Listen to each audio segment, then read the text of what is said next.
Bonjour tout le monde, j'espère que vous allez bien. De mon côté, ça va super bien. Je suis très heureuse de vous retrouver une fois de plus pour une nouvelle vidéo. C'est une nouvelle vidéo FAQ dans laquelle je vais répondre aux questions que vous avez posées sur Instagram. Sur Instagram de Alliance M Éducation et Alliance M Éducation.service.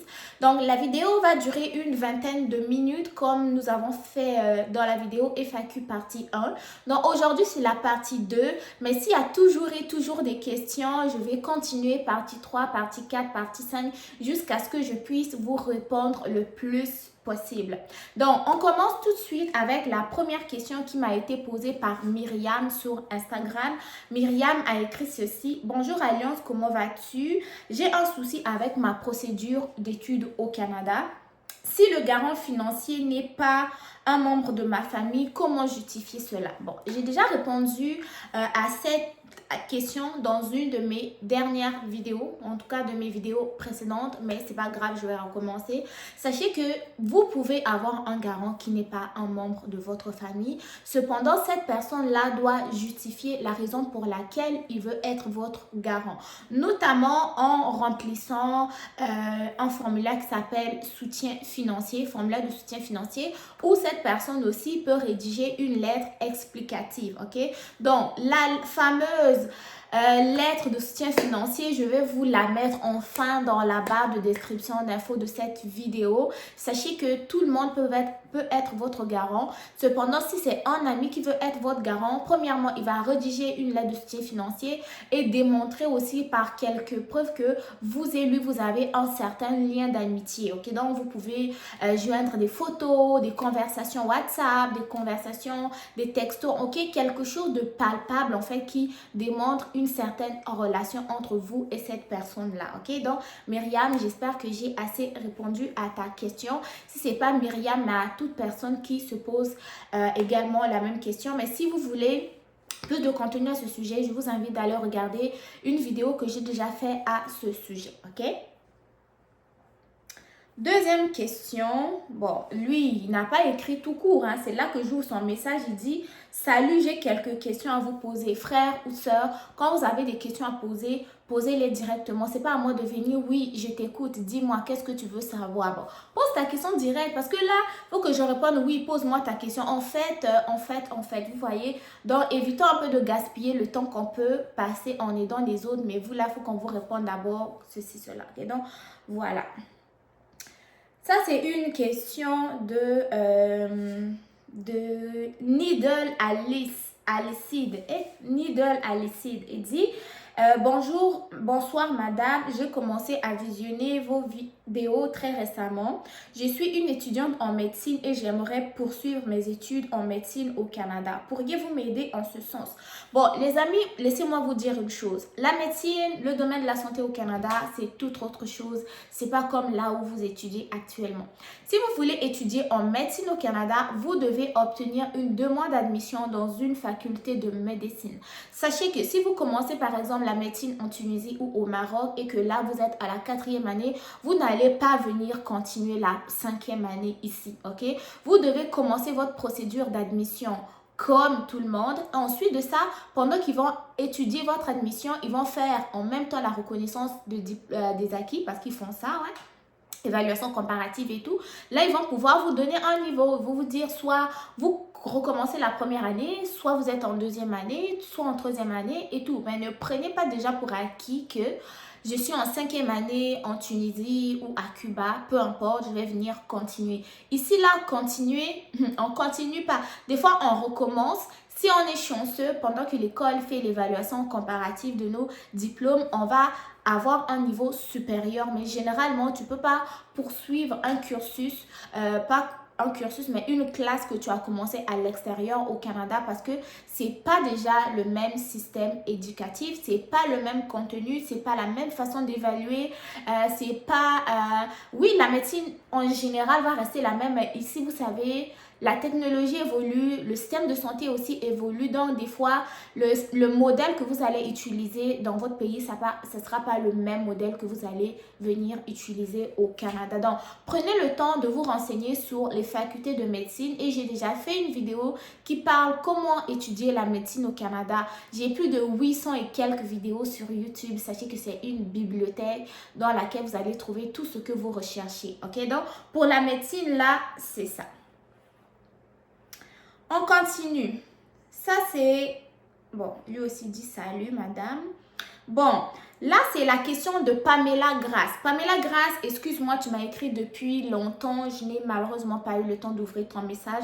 Mais j'espère que tu auras la chance de regarder cette vidéo et que ma vidéo va t'apporter les réponses que tu attendais, quoi. Donc, Pamela Grasse dit ceci. Excusez-moi si je lis, j'ai oublié de vous dire que je lisais ici, ok?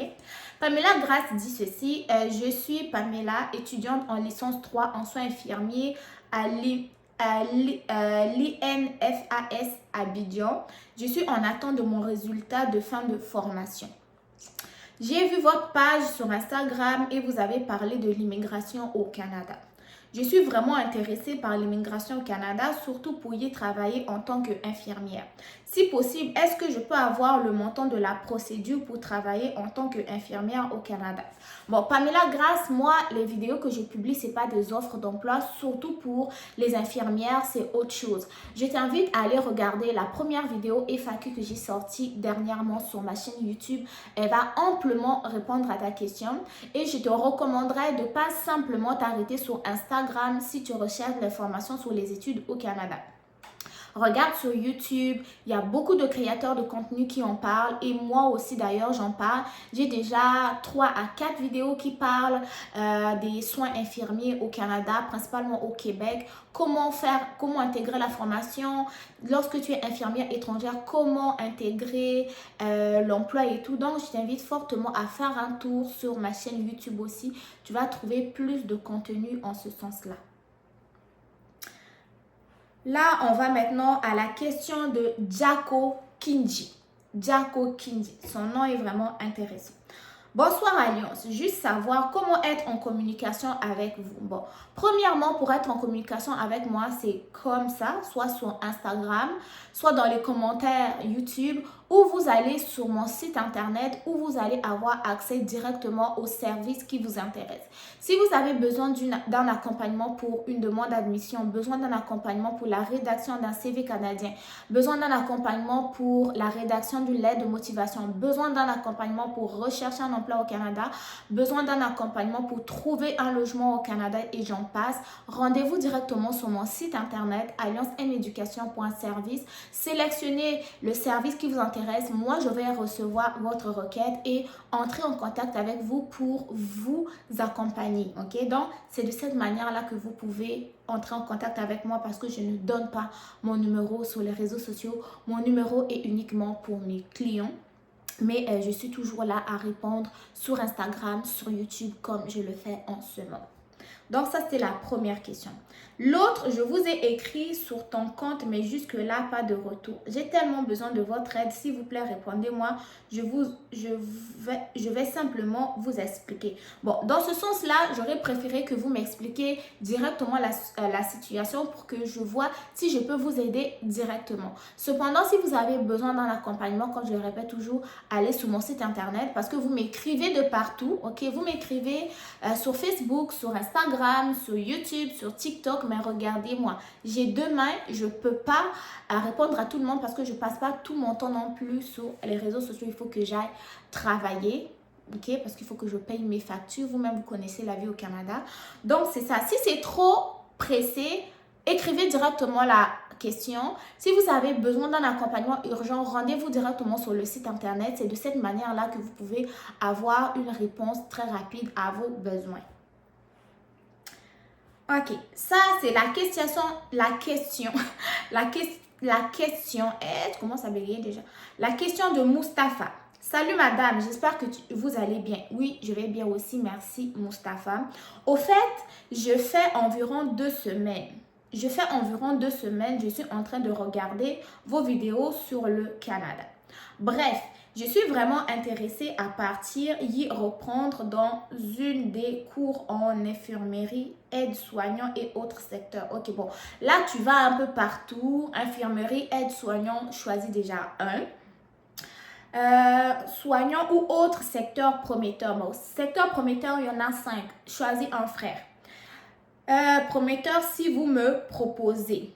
C'est pas à moi de te proposer le secteur. Moi, je cherche l'information, je te partage l'information. C'est à toi de regarder c'est quoi le secteur qui t'intéresse par rapport à tes aspirations, par rapport à ta personnalité, par rapport à ton budget aussi. Hein? Ok? Est-il possible d'avoir vos services et comment ça marche, s'il vous plaît? Mes services, une fois de plus, je répète, mes services sont directement sur mon site internet. Lorsque vous connaissez déjà ce que vous voulez, rendez-vous sur le site internet, prenez le service qui vous intéresse. Ensuite de ça, moi, je vais vous accompagner en ce sens-là. Ok, Mustapha? Prochaine question, c'est de Nasifa Yakuba. Bonsoir ma grande, s'il vous plaît, je suis à Chicoutimi et j'aimerais faire votre rencontre si possible, ça me ferait plaisir, merci. Merci beaucoup de ton intérêt Nasifa, mais pour l'instant, je préfère vraiment qu'on garde une distance professionnelle, ok? Si tu as des questions, n'hésite pas à poser sur YouTube, n'hésite pas à poser sur Instagram. Mais pour le moment, on va rester comme ça. On va se contenter de ce modèle de communication. Merci de ton intérêt à me rencontrer et bienvenue aussi à Chicoutimi. Bon succès à toi pour tes projets futurs. Bon.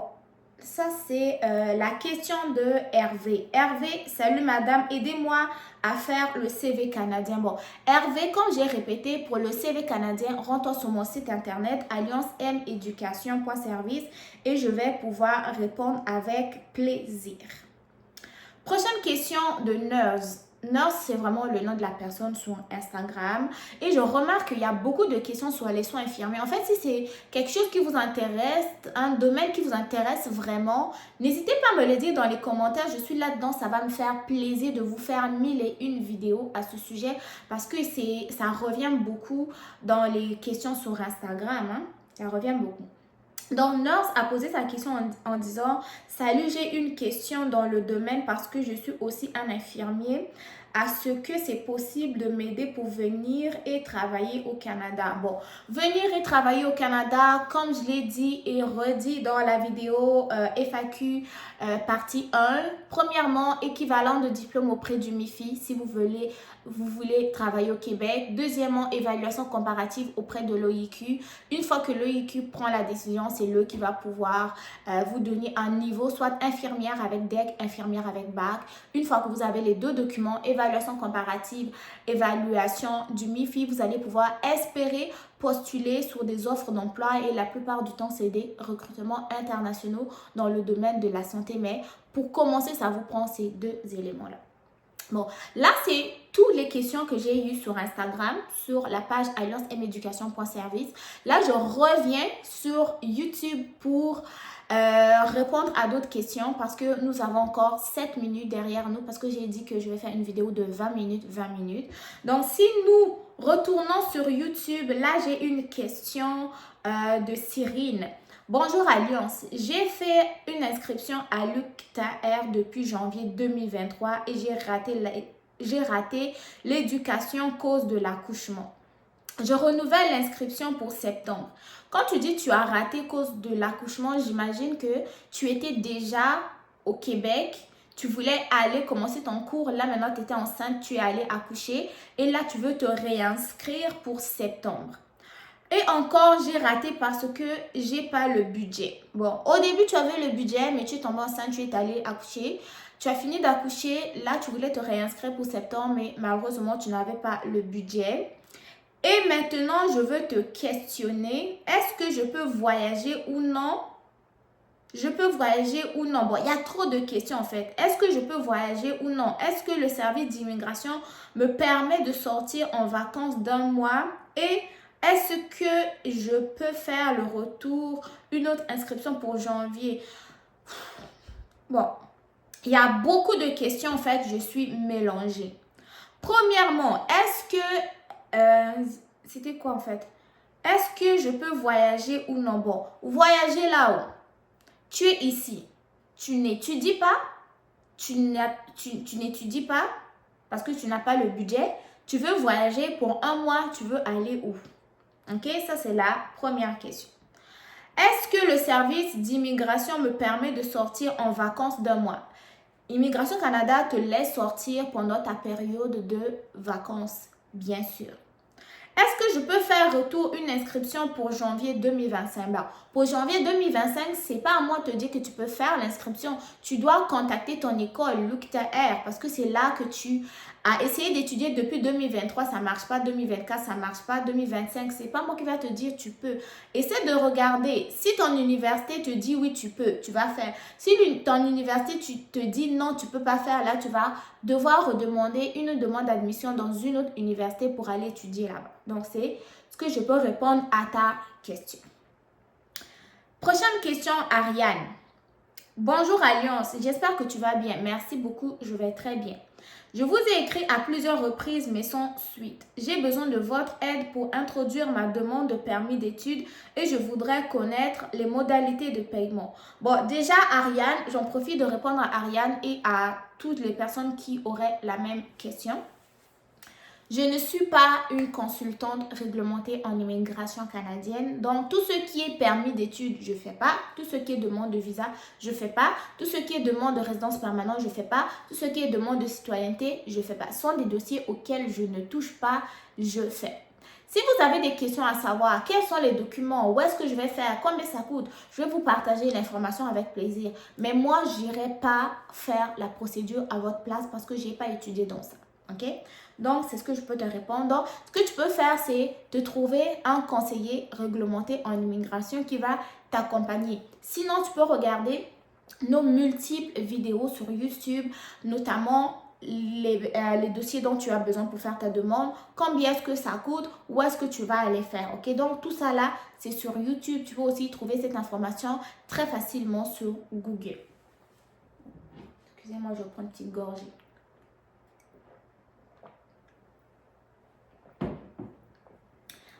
Prochaine question. Ça, c'est la question de Kelly. Kelly dit, bonjour Alliance, refus CAQ, on fait comment? Si tu as eu refus CAQ, Kelly, il faut refaire. Refaire et essaie de corriger les motifs de refus. Si on t'avait refusé le premier CAQ parce que la preuve de capacité financière était insuffisante, il faut compléter. Si ils ont dit que, par exemple, que, je sais pas, s'ils t'ont parlé des mêmes motifs de refus que le permis d'études là, genre, on n'est pas sûr que tu vas retourner dans ton pays, par exemple, essaie de leur convaincre, ok? Donc, si tu as eu un premier refus, sache que tu peux refaire une autre demande à condition de corriger les motifs de refus précédents, ok? Donc, si tu n'as pas eu là, refais. Prochaine question, ça c'est la question de Zakaria, ok? M. Zakaria. Bonjour Alliance. Le 24 novembre, j'ai reçu un refus indiquant que ma capacité financière était insuffisante. En réponse, j'ai doublé ma capacité financière et soumis une nouvelle demande il y a 1 mois et 16 jours. Cependant, je n'ai pas encore reçu de réponse, alors que mon cours a déjà commencé le 19 janvier. Wow! Donc, premièrement, c'était quand tu as refait ta demande de permis d'études parce que ta capacité financière était insuffisante, ok? Tu as refait. Au moment où tu avais refait ta demande, moi, ce que j'aurais fait à ta place, j'aurais contacté l'école parce que là, on était en novembre. Or, la rentrée, c'était janvier. Donc, imagine que les délais de traitement ne seront pas réduits parce que toi, ta rentrée approche. Dans ce genre de cas, lorsque vous refaites une demande de permis d'études alors que la première a été refusée et que votre rentrée est très très proche, je vous recommande toujours de prendre contact avec votre université pour savoir c'est quoi les modalités d'accompagnement qui peuvent vous fournir. Par exemple, si j'arrive en retard, est-ce que je pourrai avoir des cours de rattrapage? Si j'arrive en retard, est-ce que le retard que j'aurai acquis aura une incidence sur ma rentrée scolaire ou sur ma formation? Ok, donc ce sont des choses auxquelles vous devez porter attention lorsque vous refaites vos demandes de permis d'études, lorsque les premiers ont été refusés. Bon, toi, dans ton cas, ta rentrée était déjà le 19 janvier. Là, je fais cette vidéo en date du 6 février. Je fais cette vidéo en date du 6 février. Le permis d'études est encore en traitement. Là, il faut qu'il traite encore. Toi-même, tu connais, de toute façon, IRCC, ces délais de traitement sont toujours longs. Tu risques d'avoir ton permis d'études et ta rentrée, ta première session risque d'être terminée. Donc, j'espère pour toi que tu es déjà entré en contact avec ton université pour voir comment est-ce qu'ils vont essayer d'arranger cette situation. Est-ce qu'ils vont annuler ta session d'hiver et te permettre de commencer à la session d'automne? Prends contact directement et va poser cette question. Okay? Parce que si tu attends là, tu risques d'avoir même ton permis d'études en mars. Mars, c'est déjà la moitié de la session. C'est pas sûr que tu vas commencer une session en plein mars et réussir ta session. Donc, Zakaria, contacte ton école tout de suite. Là, j'ai une prochaine question. Ça, c'est Oriane. Ok, la première personne, c'était Ariane. Ça, c'est Oriane. J'ai soumis ma demande de permis d'études depuis 3 mois et je suis toujours en attente. Bon, si tu es toujours en attente, essaie de regarder un peu dans ton dossier, ok? Le dossier où tu avais soumis ta demande de permis d'études. Regarde un peu ce qui est écrit là-dedans, ton dossier et à quel niveau. Mais sache que 3 mois, c'est long, ok? 3 mois, c'est long, tu n'as pas eu aucune nouvelle. Essaie de regarder un peu dans ton compte. C'est rendu à quel niveau? Parce que si jusque-là, tu n'as pas fait de données biométriques, on t'a jamais contacté, il y a problème. Donc, essaie un peu de regarder où est-ce qu'il en est. Hein? Qu'est-ce qu'il en est plutôt? Qu'est-ce qu'il en est? Alliance. Prochaine question, j'aimerais que tu fasses une vidéo pour nous expliquer la procédure ARIMA. Bon, la procédure ARIMA, plusieurs personnes l'ont déjà expliqué, mais ça ne me dérange pas. Je vais prendre des notes, je vais l'aborder dans la prochaine vidéo. Ça, c'est la question de Fabio. Bonjour, avez-vous une adresse mail pour vous demander quelques informations? Bon, quelques informations que tu veux me demander, tu aurais pu poser dans les commentaires, mais c'est pas grave. Mon adresse mail, c'est alliancemeducationofficielle@gmail.com. Ok? Je le mettrai dans le lien que je vais mettre sous cette vidéo. Tu vas pouvoir avoir accès à mon adresse mail. Prochaine question de Ibrahima. Je suis le premier à commenter, mais j'avais déposé une admission au Canada depuis juin 2023 et jusque-là, pas de réponse. Yeah! Ibrahima, tu as déposé une demande d'admission au Canada. Bon, premièrement, j'aimerais savoir Canada, dans quelle province, dans quel niveau. Est-ce que c'était un cégep, c'était un centre de formation professionnelle, c'était une université? Et ton admission que tu as déposée en juin 2023 là, c'était pour quelle session? C'était pour quelle rentrée? Parce que si on est en juin 2023, j'imagine que c'était peut-être pour hiver 2024. Est-ce que c'était pour septembre 2024 ou c'était pour 2025? Parce que si tu as déposé depuis juin, jusqu'à maintenant, tu n'as pas de réponse, c'est que c'est grave. Donc, moi, j'aurais aimé savoir c'est où exactement. Parce que si c'était un cégep, il y a longtemps, tu aurais eu la réponse. Si c'était un centre de formation professionnelle, il y a longtemps, tu aurais eu la réponse aussi. Et si c'était pour l'université, j'aurais aimé savoir c'est pour quelle session. Ça se pourrait que même la session pour laquelle tu as fait ta demande d'admission est déjà passée. Donc, ils n'ont plus géré. Donc, essaie un peu de contacter. Si c'est l'université, si c'est dans une université, contacte un peu l'université pour avoir de plus en plus renseignements à savoir est-ce que c'est toujours en traitement, est-ce que j'essaie d'envisager d'autres options et tout, mais ne perds pas plus de temps, contacte l'école. Parce que là, depuis juin 2023, franchement, il ne faut pas abuser non plus là. Les gens ne vont pas attendre les réponses là jusqu'à... Question de Rama. Rama dit, salut, moi je fais la géomatique. Est-ce que c'est pratiqué là-bas? Bien sûr, Rama, la géomatique est très bien pratiquée au Canada. Donc, si tu avais des inquiétudes, rassure-toi, la géomatique est très bien pratiquée au Canada, ok? Je t'apprécie beaucoup. Merci pour les informations. Oh, merci à toi aussi, franchement. Merci. Ça, j'ai une question de Coco. Coco 3795. Bonjour madame, mais ils exigent la citoyenneté ou le permis pour enseigner. Bien sûr que pour enseigner, ça prend un permis pour enseigner. Mais tout cela, si tu veux comprendre un peu comment enseigner au Canada, je pense que j'ai fait une vidéo là-dessus qui parle comment devenir enseignant au Canada. Ok, je t'invite à aller regarder cette vidéo, Coco. Elle va t'apporter plus d'informations. Donc, va regarder un peu ma vidéo comment enseigner au Canada. Bon. Prochaine question.